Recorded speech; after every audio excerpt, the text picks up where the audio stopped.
महोदय, आधुनिक काल हमारे राष्ट्र का वैज्ञानिक एवं औद्योगिक क्रांति युग ही है। इस युग के विज्ञान यज्ञ को सफल बनाने में ही भारतवासी का योगदान नितांत आवश्यक है।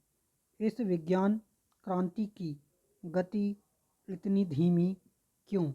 105 करोड़ की जनसंख्या वाले देश के लाखों वैज्ञानिक, यांत्रिक वैज्ञानिक एवं तकनीकी कर्मियों की शक्ति विश्व में तृतीय आंकी जाती है।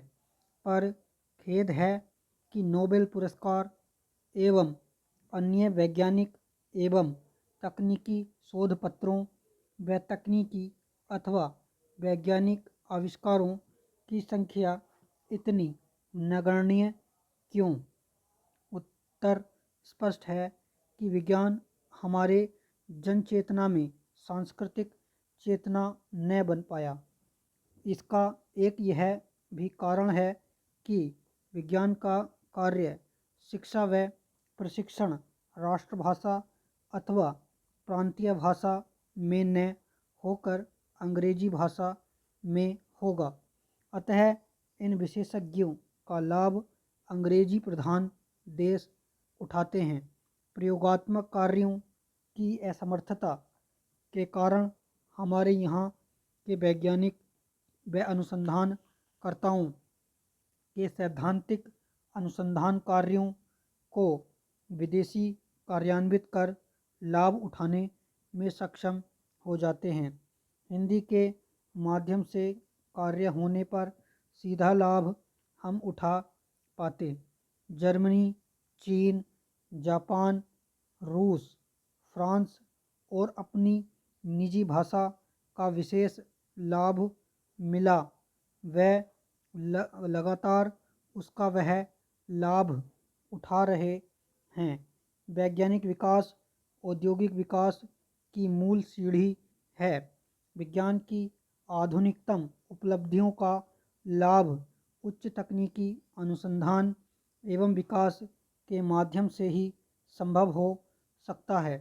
अतः राष्ट्र के सर्वांगीण विकास के लिए खेती, रक्षा, ऊर्जा, यातायात, उद्योग, पर्यावरण, स्वास्थ्य, विज्ञान, प्रौद्योगिकी, वस्तु विज्ञान, कंप्यूटर विज्ञान, अंतरिक्ष विज्ञान, चिकित्सा विज्ञान आदि क्षेत्रों में उच्च तकनीकी अनुसंधान व विकास निरंतर होते रहना नितांत आवश्यक है।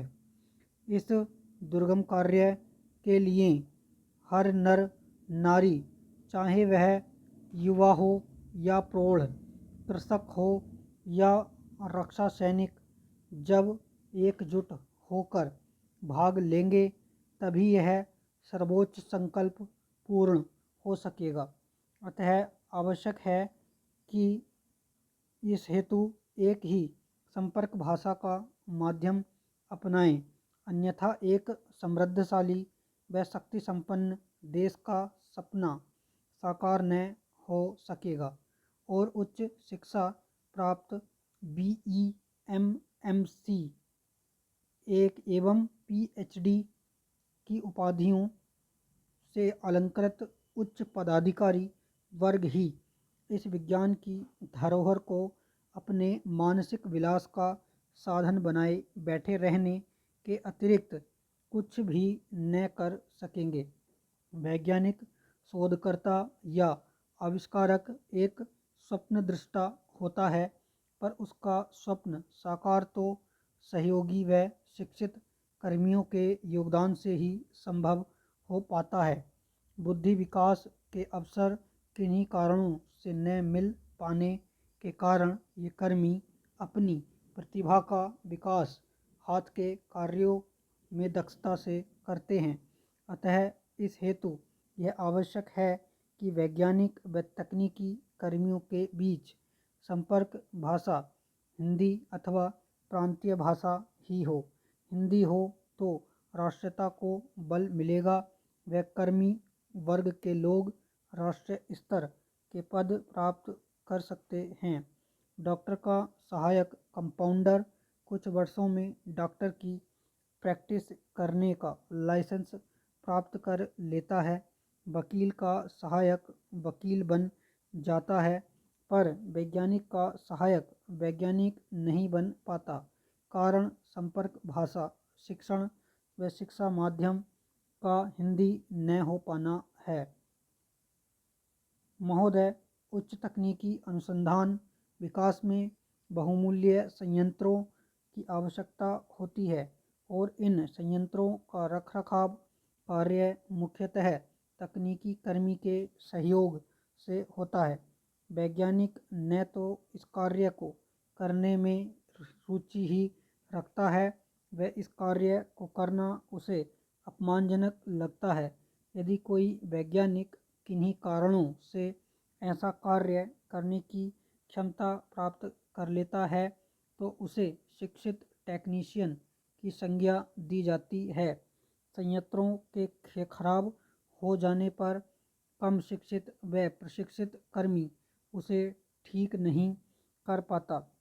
इस प्रकार करोड़ों की लागत के संयंत्र खराब घोषित कर दिए जाते हैं व उनके स्थान पर उससे अधिक लागत के संयंत्र खरीदने पड़ते हैं और यह क्रिया लगातार इसी प्रकार चल रही है और चलती रहेगी। इससे देश को निरंतर भारी आर्थिक हानि उठानी पड़ती है। यदि देश को विकास के चरम उत्कर्ष पर पहुंचाने का संकल्प है तो उसके लिए यह अत्यंत आवश्यक होगा कि इन बहुमूल्य संयंत्रों का साहित्य हिंदी अथवा प्रांतीय भाषा में तैयार हो। शिक्षण व प्रशिक्षण संस्थाओं में भी इन्हीं भाषाओं के द्वारा शिक्षा देनी होगी ताकि उच्च स्तरीय अनुसंधान एवं विकास कार्य अपने देश के हित में राष्ट्रभाषा में हो सकें। उच्चतर स्तर पर विज्ञान की शिक्षा को हम दो धाराओं में विभाजित कर सकते हैं।